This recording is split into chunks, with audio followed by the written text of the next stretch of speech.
Let's have a session on paper 2 for AQA. We're going to cover loads in this video. But the first thing I want to say, which is super important because I had lots of questions during paper 1's build up, is that paper 2 is units 1, 2, 5 and 6. So units 1 and 2 can feature in both the papers. It's really important I get that dealt with up front.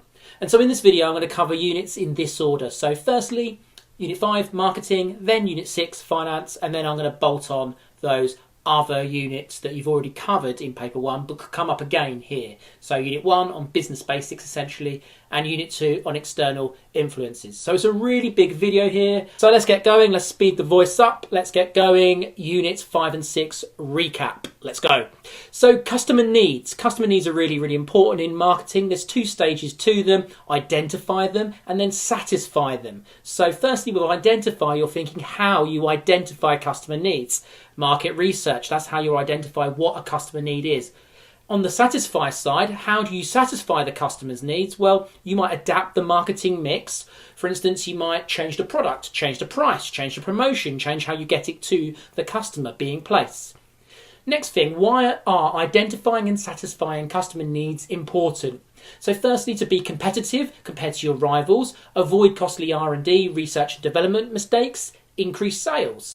What is segmentation? So with segmentation, it's the process of dividing a market into smaller groups, or dividing a market into smaller groups of consumers with similar needs and wants. A way to think about that is LID, location, income, demographics. With demographics, you're thinking age and gender. So they are the main types of segmentation, how you split the market up.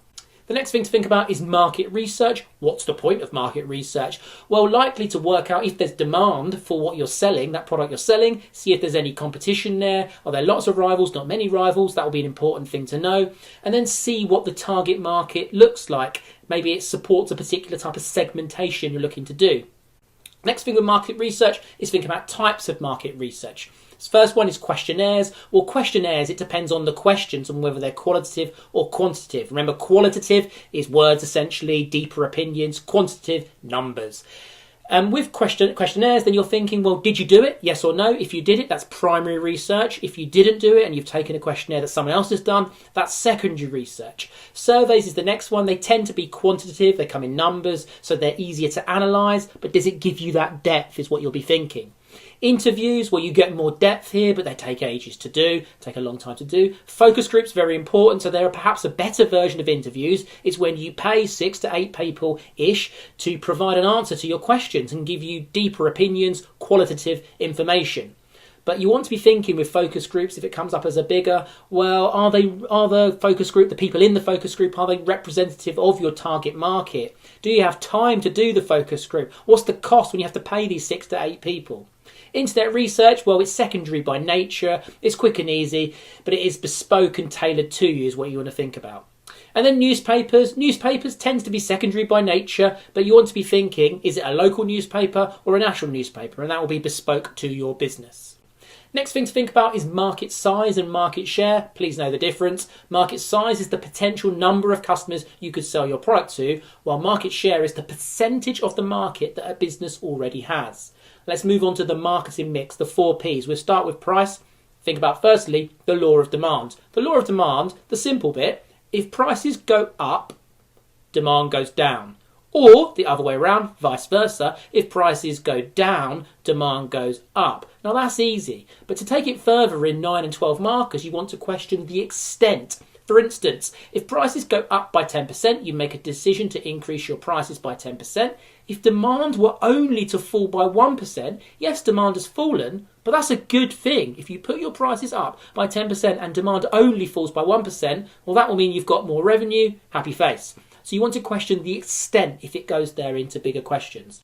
Next thing on the marketing mix, think about pricing strategies. There's 5 you need to know. First one is price skimming. Price skimming is you start with a high price and then you reduce over time. You start with a high price and reduce over time, probably because you've got brand awareness. The advantages of this, well, recoup R&D costs. A problem maybe of doing price skimming is that it alienates customers. They're not willing to pay that higher price at first and they might just wait if they know what you're doing.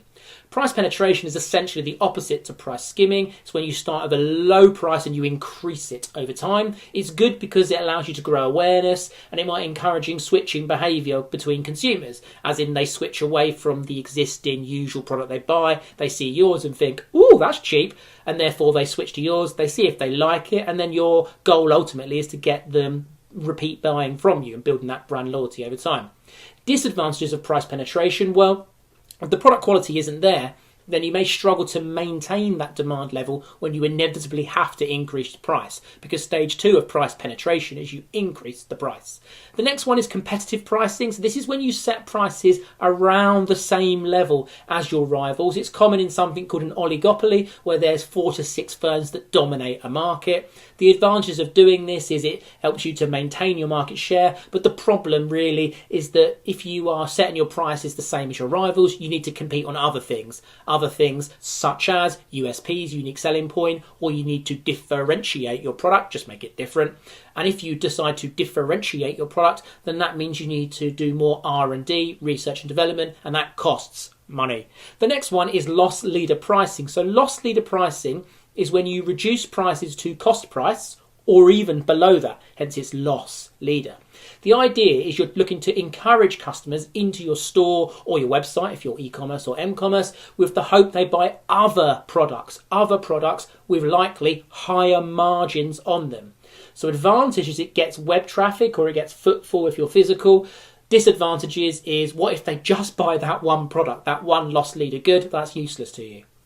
The next thing is cost plus pricing. So that's when you add a markup based on the cost to achieve the price. An example of that, the cost to make something is £100. The markup is 20%. So the price is £100 plus £20, which is £120. Advantages of that, well, if you make the sale, you guarantee profit. Disadvantages of that, well, does it lead to a competitive price? Because it might lead to a price that's very, very high because you had such a high markup, and that could ruin your demand. The next thing to think about is pricing strategy IDOs. It depends on points, so the likely ones you'll use. Product life cycle, always think about where you are in the product life cycle. Perhaps you're in the introduction stage and you've got no awareness, well, you need to use price penetration there. Or you're in the maturity stage of the product life cycle, then you're thinking competitive pricing. You might have to use competitive pricing there. And if you're in the decline phase, maybe products might use a loss leader to try and get margins elsewhere if you've got a product portfolio, a range of products. Next thing to think about is how much competition do you have. That's really important when you set your price. So if you've got lots of rivals, you might use competitive pricing. If you've got no rivals, then you might use price skimming, and maybe you really delay it before you bring down the price in the second phase of price skimming. The next thing to think about is R&D costs, research and development costs. So if you had really big R&D costs, they're really, really high, then you might need to use a premium pricing strategy. And what I mean by that is price skimming, because you might need to recoup those R&D costs, because otherwise you're going to have a sources of finance or even worse, a cash flow issue. Next thing to think about is product development. The key things here is the benefits of product development. Well, the benefits of developing your products, improving them, would be increased customer satisfaction. They like what you've done to the product. Number 2, increase sales. Number 3, increase your market share. Number 4, perhaps improve your brand image. But if you look to develop your products, there's risks involved. The risks involved are costs, essentially, because it might incur high research and development costs. There might be overspending in that phase, and that's a problem if there is overspending in the R&D phase. What happens also if customers don't even like the new development? Perhaps it's not enough market research has been done, so you want to question that. Do customers even want this product development? Does it make sense from a cost perspective? The next concept we're thinking about is product differentiation. So why it's good to have a product that's different to your rivals. It could include, of course, a USP, a unique selling point. So the benefits of product differentiation, well, it improves brand image, improves brand awareness. That might lead to customer loyalty improving, increased sales. And also, if you've got a differentiated product, it might allow you to have reduced marketing costs, which clearly improves your bottom line and your net profits. Next thing to think about is product life cycle. So research and development phase. This is the first of the 5 stages of the product life cycle. In the R&D phase, high market research will be involved and product development costs are involved. So that's all costs. You have lots of costs in the R&D phase. Do you have the sources in finance in place to cover those costs? And also it's compounded because you're likely to have, in fact, why likely? You're definitely going to have no sales in the research and development phase because you haven't released it yet. The next phase is the introduction phase. Introduction phase is likely low sales, although that does depend on your initial awareness. Maybe you already have lots of awareness and you have some sort of brand. Then the growth stage is when you'll see sales growing, increasing, and you might need to advertise more here, but you might also see more rivals in the growth stage. Then the maturity, that's when you hit the peak of sales, sometimes referred to as saturation. And then finally the decline phase. Decline phase is when you might want to avoid the decline phase, when sales are reducing but sales are not zero in the decline phase, but you might want to avoid the decline phase by employing extension strategies to extend your time in maturity. Extend your time in maturity, use extension strategies. So extension strategies, the ones to be aware of: improve packaging. So if you improve packaging, you might want to think about, well, there's going to be a cost to this if you improve the packaging. With packaging, is that going to be effective? You need to question it within the case study, but improved packaging, is it going to be effective increasing those sales? It might need to be combined with some sort of segmentation change. The next one is you might want to add new or add more features to the product. Again, it depends on what they are. What's the cost of this? Will it appeal to the target market? If you have new or more features, does that result in higher prices that you're going to have to put on? Always thinking about that integrated marketing mix, the fact that all of the P's work together, they're integrated, they're aligned. So will it lead to higher prices? You might need to have those higher prices to recoup the R&D costs from those feature changes. New target markets, maybe some sort of segmentation involved there. It's common for businesses to work down the income segments, but it also could be to expand geographically if you're thinking about geographical segmentation. But you might want to question, if you look to expand into different geographies, different countries, are there going to be issues here? New costs involved, more pressure on logistics or suppliers. Advertising, well, if you're doing advertising, what type of advertising are you doing? Are you doing advertising, thinking BMint, billboards, magazines, internet, newspapers, television, or are you going down the sales promotion side, thinking bog off, buy one, get one free? Reduced prices is a last type of extension strategies, but if you reduce your prices, you might want to question how sensitive the demand is, to what's going to be the extent here. So if you reduce your prices by, say, 10%, you'd hope that demand increases by more than 10%. Otherwise, it's been an absolute flop. So you want to question, what's the likely reaction in demand? It needs to be more than the price reduction. And that may lead to higher revenues. So the next thing to think about is product portfolio. So product portfolio is essentially product range, and the fact that businesses often do not sell one product, they sell lots of products, so they have a product portfolio. Now, this relates heavily to the Boston Matrix or the Boston Box, which is a way to analyse your product portfolio, analyse all those products that you've got. Now, there's 4 variations you clearly need to be aware of here. Variation 1 is you have low market growth, high market share. And market growth and market share are the axes here for the Boston Matrix. Now, low market growth, so the market's not growing fast, high market share, you have a lot of it, means you are a cash cow. And a cash cow is a good thing, hence 3 faces there, 3 smiley faces. It's great because as you earn those profits, it allows you to reinvest into other products so the business can have long-term sustainability. The next one, you don't want these, but they're inevitable, is dogs. And dogs, hence sad faces, when you have low market growth, so the growth of the market isn't great, and you don't have much market share there. So you need to try and avoid having dogs, but you accept that might just be part of what happens as products go through their life cycle and move into the decline phase. The next one is question marks, and this is with high market growth, low market share. So here is the market is growing super fast, but you don't have much of it, hence the question mark. And the question really is, do you either 1, invest in advertising so it becomes a success, or 2, basically give up and you deem it too high a risk and you divest, you just back away and retrench. So you need to make that decision there. That's why it's called a question mark. It's sometimes called a problem child because you don't know what to do. It's the same thing. So are you going to go all in with that question mark or just leave it, allow it? The next thing to think about is high market growth, high market share. So these are stars, commonly confused as being the best ones. They're perhaps the second best ones because you might associate them with the growth stage of the product life cycle. is good. You want these, of course. You want to be reinvesting your cash cow profits into those stars. But you need to expect, if it's a market that's growing fast, high market growth, you're likely to get more rivals entering that market compared to a cash cow, where you're unlikely to get as many rivals entering that market because the market growth is low there. Low, slow. Okay, so stars, they're good, but you're going to be expecting rivals, fast growing market, and it might therefore require marketing costs, so higher costs, very, very likely there. So that's the product portfolio. Let's move on to the next one. So moving on to the next P, promotion. Well, why do promotion? Make customers aware of your product, remind customers of your product, and therefore that increases the sales of your product. You might want to change the perception about your product if you're thinking about branching into a different segment, and therefore persuade customers to buy it. Next thing is the types of promotion. Well, one type of promotion is advertising, and then within advertising there's 5 types of advertising: billboards, magazines, internet, newspapers, that's local and national, and TV. A way to think about the types of advertising is B-Mint. Next thing is sales promotion. So the next type of promotion, sales promotion, and then we need to think about the types of sales promotion. Point of sale, buy one get one free, bog off.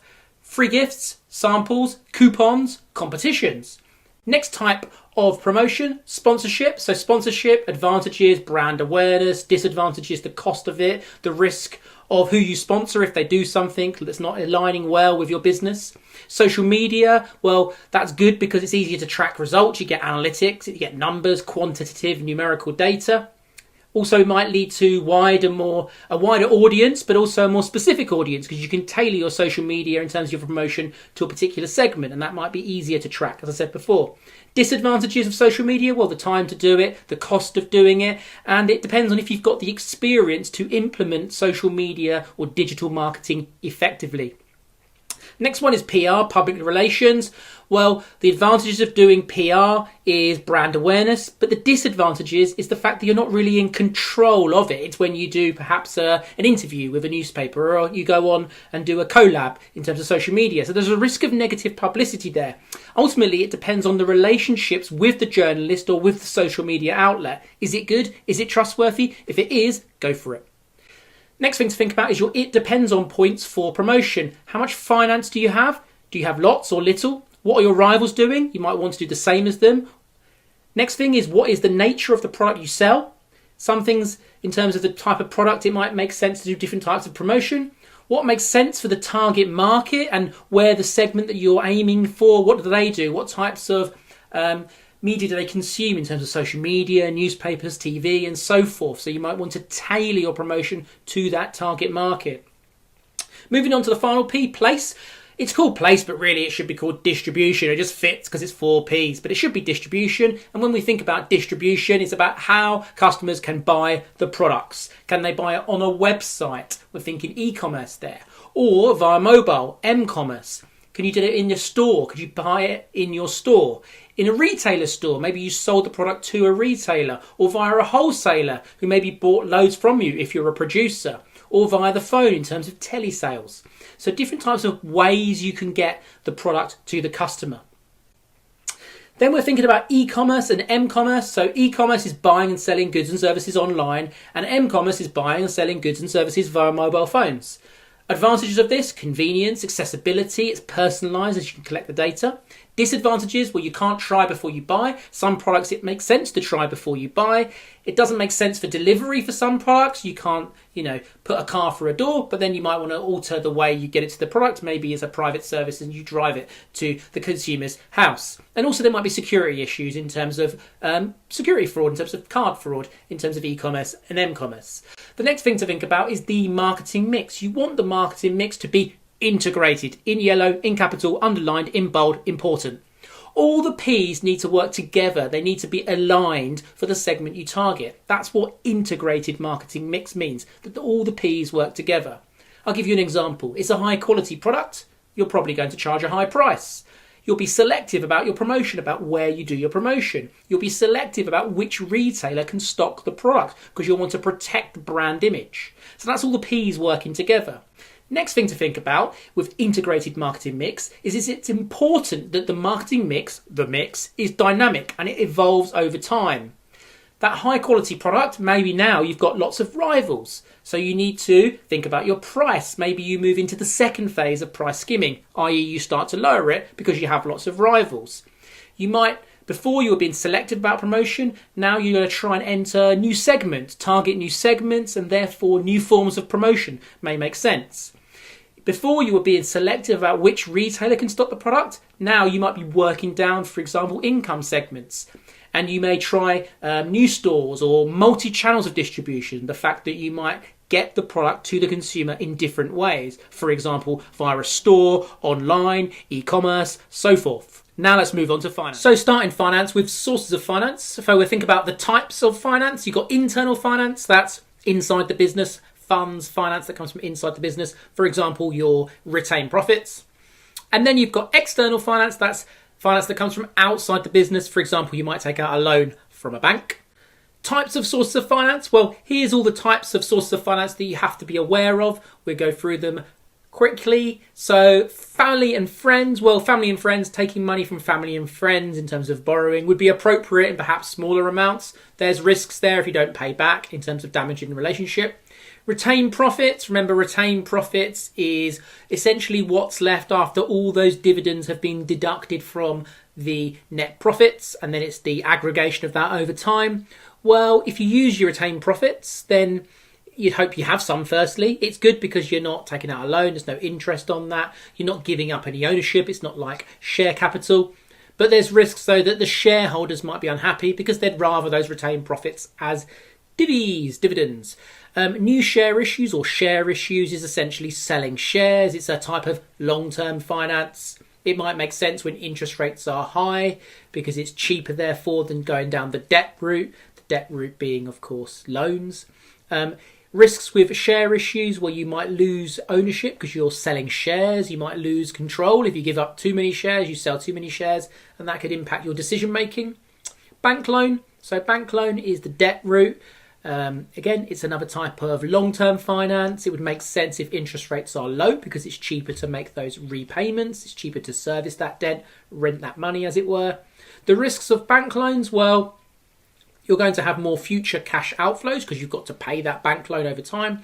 That will increase your costs and lower your net profits. Next one would be mortgages. Well, that's obviously a special type of loan that you get for a bank for a property.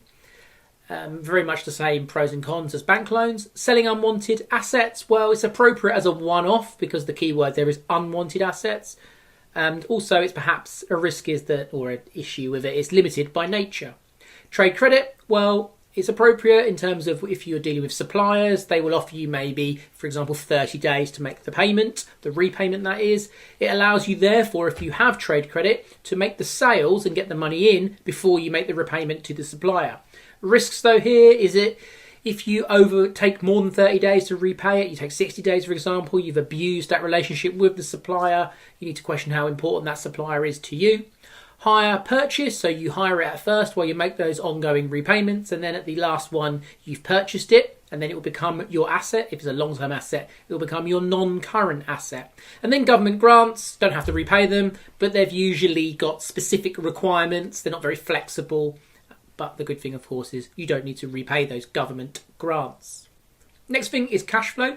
Thinking about the consequences of cash flow issues. If you don't have, think of it simply as money in the bank account. Well, you can't pay your stakeholders. Those stakeholders could be employees in terms of their wages or salaries. Suppliers, you can't pay them for what they've supplied to you. Banks, you can't repay your overdrafts, your loans, and they're all issues for you and your business.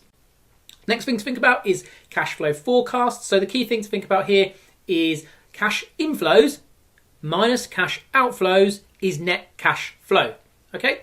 And then the other thing to think about, because it might cause an issue if it were to appear, is if you see a number in brackets, that means negative.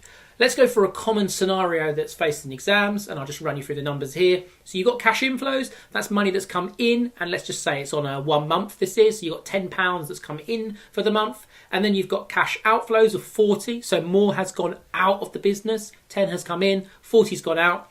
So the NCF is the net cash flow, and you can see here the net cash flow is 30 in brackets. Brackets means negative, that makes sense because 10 minus 40 is minus 30.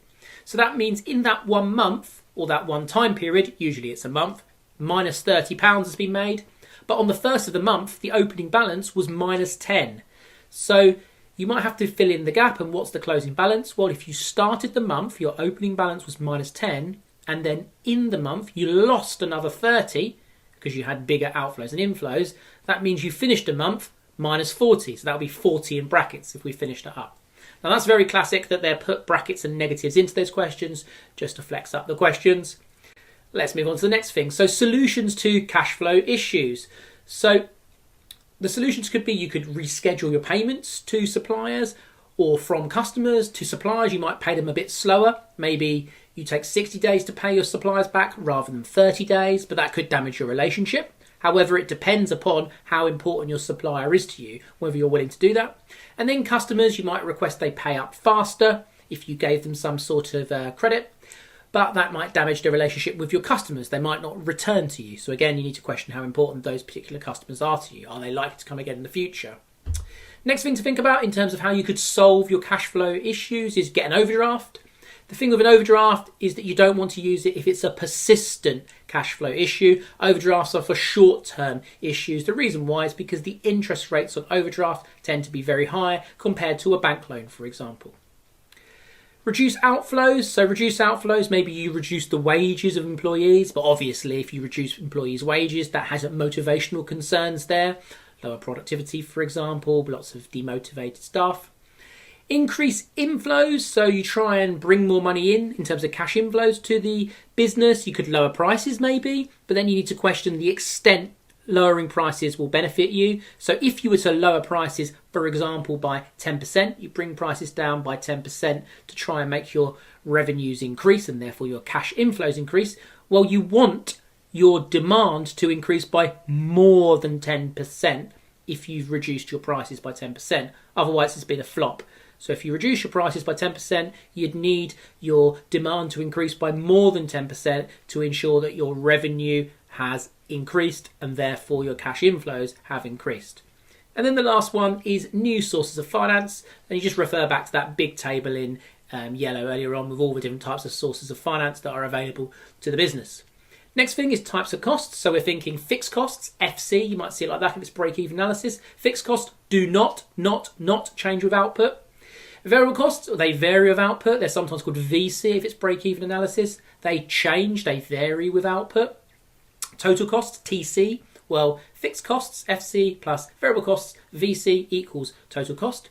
Profit equals revenue, sometimes called total revenue, which is TR minus total costs. That makes total sense. Total revenue minus total costs equals profit.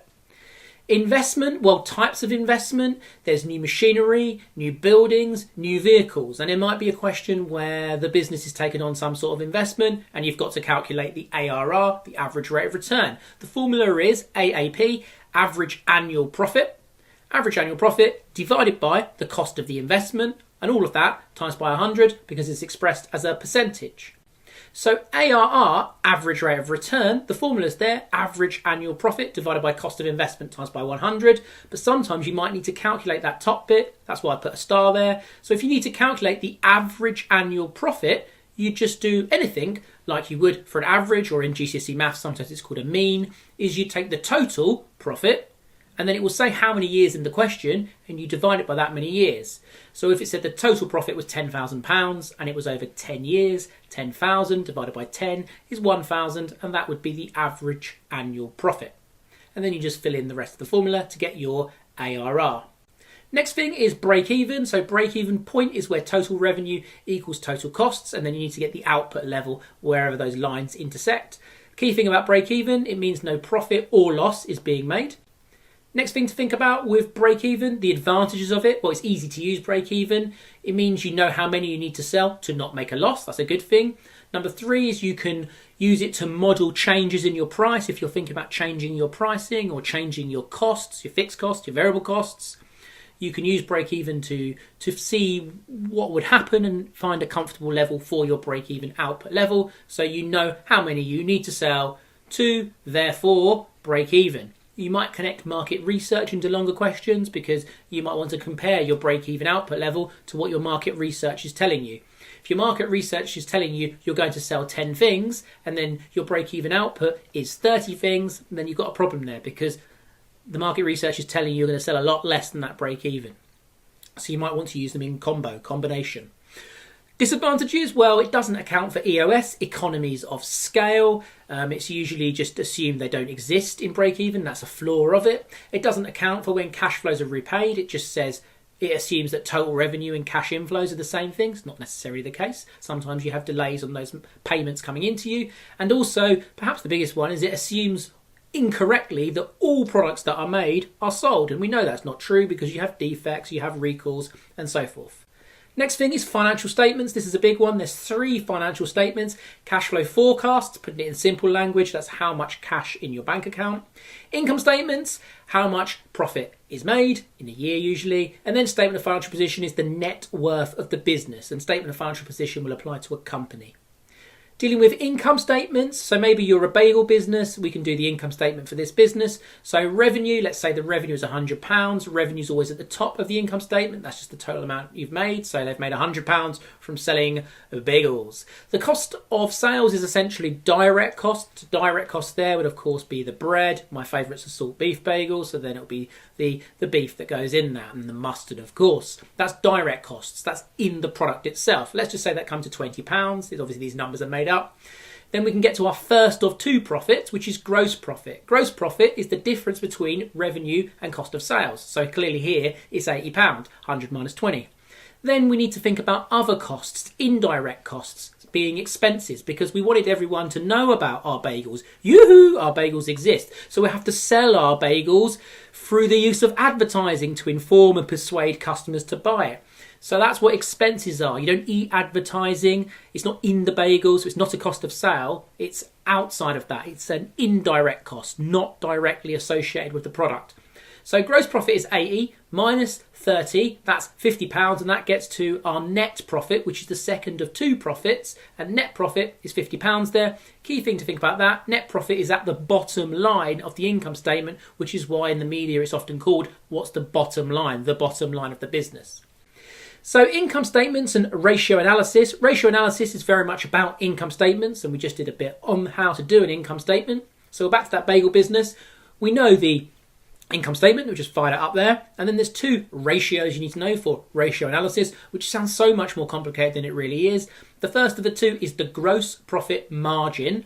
So the formula for gross profit margin is gross profit. We can see in our table there, that's £80 divided by revenue. We can see in our table there, that's £100 times by 100 because it's expressed as a percentage, and the numbers are super simple here. So that would be 80 divided by 100 times by 100 comes to 80%.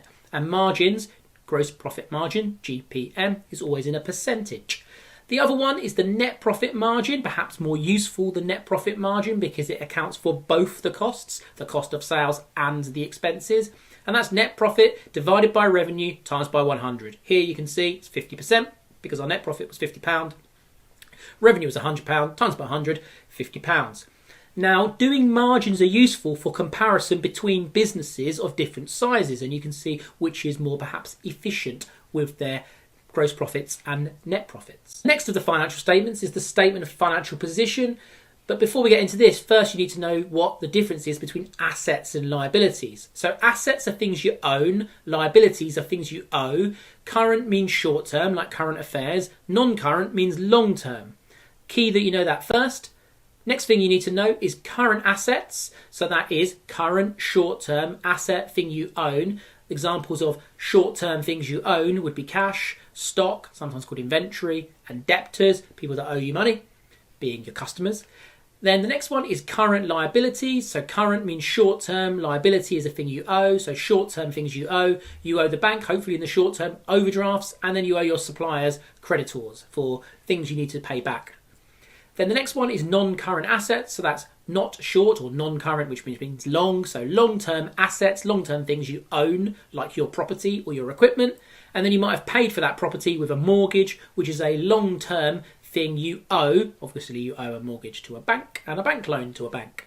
So it's important we know that before we get into the statement of financial position, because it will always look as so. I've squished it here a little bit, but it's current assets plus non-current assets. So basically add up all the assets and then deduct all the liabilities. So deduct the current liabilities and deduct the non-current liabilities, and that comes to something that's called total net assets. So the assets netted out for any liabilities that you have.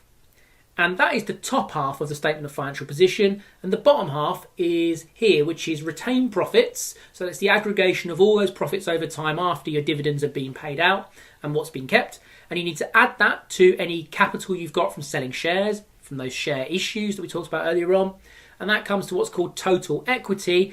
And the statement of financial position had an old name, which was the balance sheet, because you need to balance the total net assets with the total equity. And as long as that balances, that's super duper. Now, a simple way to think about it is total equity is kind of where you got your money from, and total net assets is how you spent that money and distribute it around your business. And that's why total equity equals total net assets.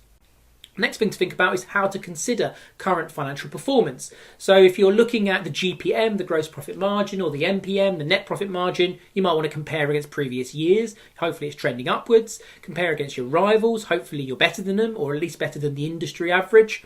You might want to consider also, this is a bit extra special, the perspective of other stakeholders, because not everyone cares about your GPM, your NPM. It might be you want to think about what employees care about, training, feeling good at work, perhaps extra pay, or customers who might think about prices, quality, reliability, customer service. So you might want to just take it that bit further. That is everything on Unit 6. Now let's move on to those bolted on Units 1 and 2 topics that could come up in Paper 2. Recap session on Units 1 and 2. This is for AQA. We'll start with bread and butter topics first. So goods and services, something you need to be on top of. Goods, of course, tangible, services, intangible. Needs and wants, so needs could be shelter, food, water. Wants would be everything beyond that. Factors of production, you're thinking land, you're thinking labour, you're thinking capital, and you're thinking enterprise or the entrepreneur to cajole those other 3 factors of production. Opportunity cost, so you make a decision, what did you sacrifice? Business sectors, primary, secondary, tertiary. Within secondary, don't forget that's construction or manufacturing, and within services, we're thinking that's tertiary. An example of that could be a hairdresser. Characteristics of an entrepreneur: hardworking, innovative, organised, and willingness to take a risk. Meanwhile, that's different to objectives of an entrepreneur, which could be you just wanted to be your own boss, or flexible working hours, or to pursue an interest, earn more money, identify a gap in the market, or maybe you have dissatisfaction with your current job. So that's objectives of an entrepreneur. The next thing is dynamic change. So dynamic change, you're thinking telly, if you've seen the video. That's just really about constant change happening outside the business's control, and it impacts the business. So when we think about telly, we're thinking about technology, we're thinking about the environment or ethical changes, we're thinking about changes to laws, legislation, and the economy. So we'll get back into that later on when we go through Unit 2. The next topic to think about is business ownership forms. So remember your business ownership forms. Sole traders, of course, know your pros and cons. Partnerships, know your pros and cons there. Now remember, sole traders and partnerships both will have unlimited liability, which could be an issue, a disadvantage. Private limited companies and public limited companies, you'd use limited liability the other way round, so they would have limited liability, so there is obviously a set level that they are limited to in terms of their losses. With all of these business ownership structures, don't forget about plums. So you could think P stands for profit distribution. So how were the profits distributed? In the case of a public limited company, they're likely to have lots of shareholders, and that would mean dividends. They need to pay out dividends. Remember, an advantage of public limited companies is that access to enormous finance. Then you want to think about L, so do they have limited or unlimited liability? Just to recap that again, you will have limited liability in private, limited, it's in the name, public, limited, it's in the name, and you'll have unlimited liability in sole traders and partnerships. Then we think about management and control. So if you are a public limited company, you will have that divorce of ownership and control between the managers and the owners.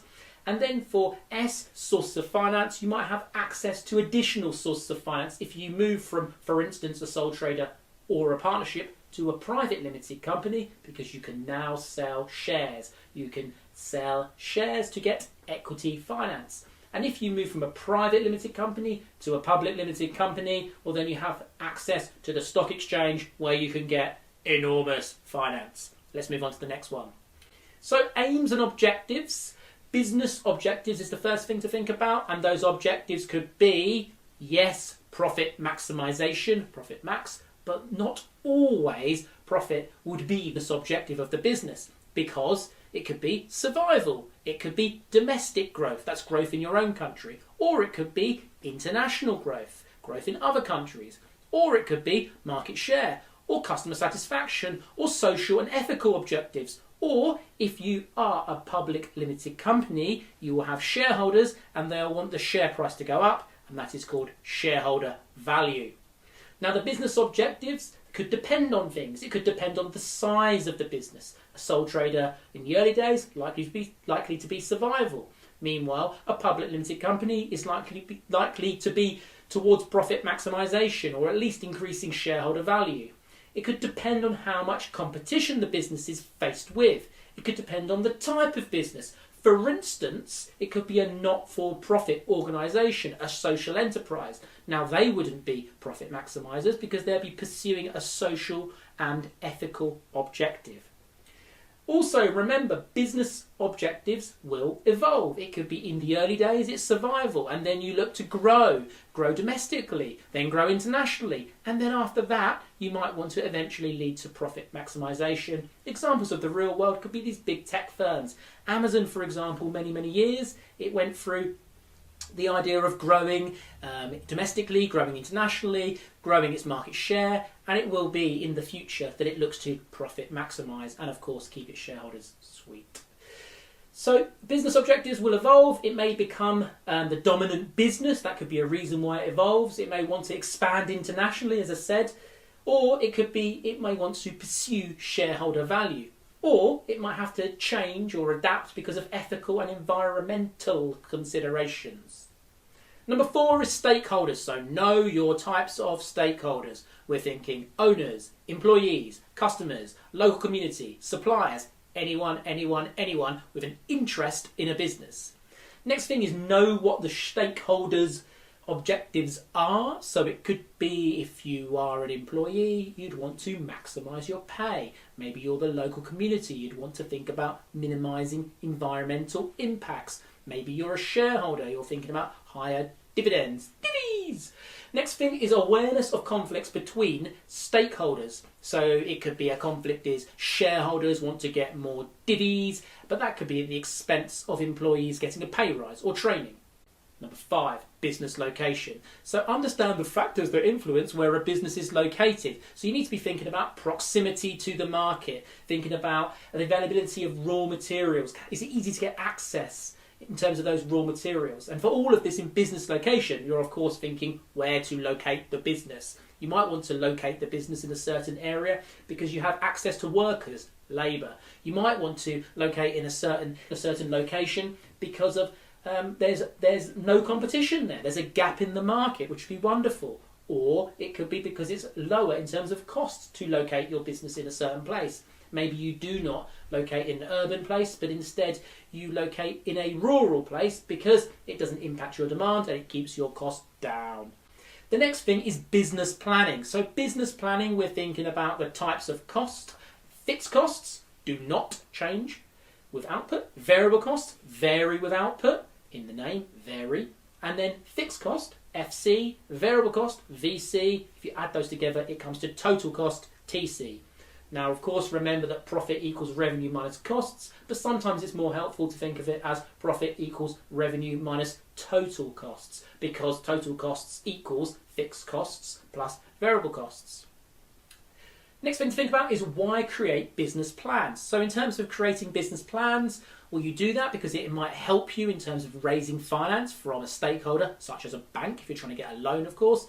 It could be setting objectives, or it could be detailing in the business plan how all the functional areas, the departments of the business, like marketing, like HR, like operations, like finance, should be organised based on that business plan. Issues of business plans. So issues of business plans, you could be thinking expense and time. It could be that you are looking to set up a new business and you decide to do a business plan. Well, that might slow your entry to the market by doing that, and you might miss out on opportunities because of doing that business plan. So you'll want to think about the time in creation of that business plan, and of course the cost or the expense of that business plan.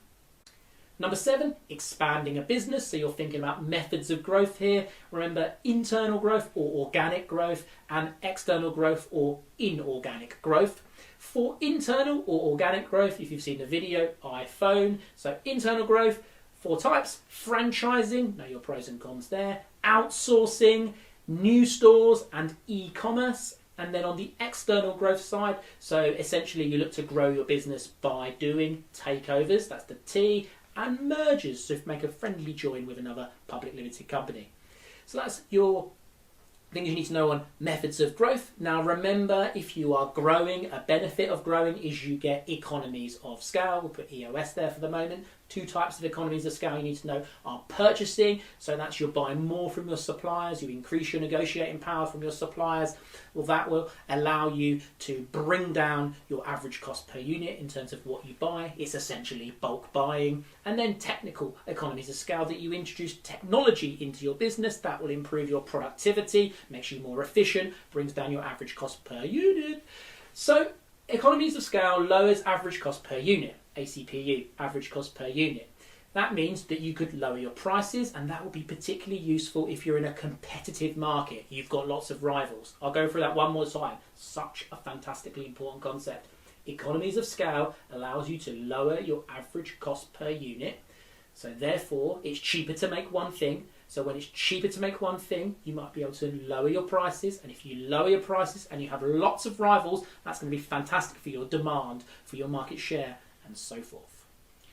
Now remember, economies of scale, if you grow too rapidly or too much, it might lead to diseconomies of scale. And that's when your average cost per unit does not go down, instead it goes up. And that's bad. And that might happen due to poor communication because you got too big, or poor coordination in your business because you got too big. And that could lead to reduced staff motivation. Number 8 is tele. So we're thinking here really dynamic nature, and we have switched to unit 2, if you see in the top left. So within tele, which is obviously from the video that I've done previously, we're thinking about dynamic nature of business. So T for technology. Technology, we're thinking about digital communication. Digital communication, now businesses obviously communicate via text messages, via email, via social media. Employees will be trained in using social media accounts. So that's all types of digital communication. E-commerce, the benefit there is wider access for the business to more customers. Then E is environmental and or ethical. And then we're thinking about the profits and ethics trade-off that might exist. Now, obviously, if you try to make more profits, that might be as a result of being less ethical. Then we could be thinking about the types of environmental consideration: impact on traffic congestion, recycling, disposal of waste, noise and air pollution. And don't forget sustainability and the sustainability profit trade-off, much like the profits and ethics trade-off. Next thing to think about is legislation, so that's laws essentially. 3 laws to be aware of: employment law, health and safety, and consumer laws. So employment laws, we're thinking national minimum wage or living wage when you're 24 and over, or the Equality Act is another type of employment law, that's the Equality Act 2010. Health and Safety at Work Act 1974, to be aware of that. So that's a law that sets out the legal framework for ensuring the health, safety and welfare of people at work. And then you have the consumer law. So consumer law, or trade descriptions essentially, are laws that protect consumers from misleading or false information about goods or services. And then the impacts of legislation on businesses. So we're thinking about cost, we're thinking about training needs, recruitment, and the consequences of failure if you fail as a business to meet the legislation. So you could be fined or shut down in the worst case. Then economic we'll be thinking about. So that spells telly, of course. Economic factors to think about in Unit 2 are interest rates. Now, interest rates affect the sources of finance that are overdrafts and loans. Interest rates can go up or they can go down. If they go down, then that's good if you have an overdraft, good if you have a loan, because there's less interest repayments. If they go up, which they have been in the real world, so I wonder if the question will go that way, if they go up, that is bad for a business. It's bad for a business primarily because you now have to spend more on the overdraft in terms of servicing it, more on those loans in terms of servicing it. Now remember, interest rate is just the price of renting money. The next thing to think about is how interest rates could affect consumers, because we just discussed how they affect businesses or producers, how they could affect consumers. Now, if a consumer has a loan, has an overdraft, has a mortgage, interest rates going up means they have less disposable income. If they have less disposable income, they have less money essentially to spend on products. And the first ones to get hit will be luxury goods. Luxury goods will be hit before necessity goods when you have higher interest rates leading to lower disposable incomes. Next thing to think about is number 9, globalisation. Now remember, the world has become more interconnected. And then we need to think about how UK businesses compete globally or internationally. And usually it's because UK businesses will create better designs or they'll create higher quality products but at a lower price. Now, if you have globalisation and the world becoming more interconnected, therefore, that means exchange rates become massively important, because when a UK business sells to America, the exchange rate comes into play because the UK uses pounds, the US uses dollars. So then you'll be thinking about spiced. So strong pound, imports cheap, exports dear. So you have a pound that's increasing or appreciating, as it might say. Well, that would be good if you're an importer because your pound buys more from abroad, so it brings down your importing cost, hence imports cheap. And then export dear, well, if the pound's getting stronger, then your products seem relatively more expensive in other countries, and that might be bad for your demand.